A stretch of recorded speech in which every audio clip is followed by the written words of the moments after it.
পরে যদি কুমিল্লা বিভাগ না হয় আগামী শুক্রবার আমরা সবাই বিশ্বরূপ দখলে থাকবো। আপনাকে বলেন না বিবেকে 100বার বিবেকে তো কুমিল্লা বিভাগের জন্য যদি জীবন দিতে হয় দিব। আমরা এই 7 দিনের মধ্যে যদি কুমিল্লা বিভাগ ঘোষণা না হয় আগামী শুক্রবার কাপড় নিয়ে বিশ্বরূপ থাকবো। আমাদের যদি এই 1 সপ্তাহ আলটিমেটাম দেওয়ার পরেও কেউ যদি বিভাগ দিতে দ্বিধাদ্বন্দ্ব করে আমাদের কি করতে হবে?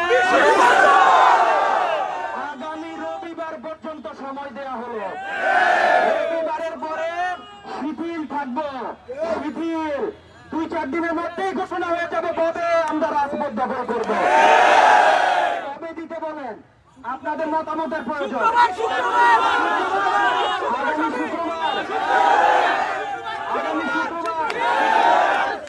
তাহলে আগামী বৃহস্পতিবারের মধ্যে যদি বিভাগ ঘোষণা না হয় আমরা শুক্রবারে বিশ্বরূপ দখল করব।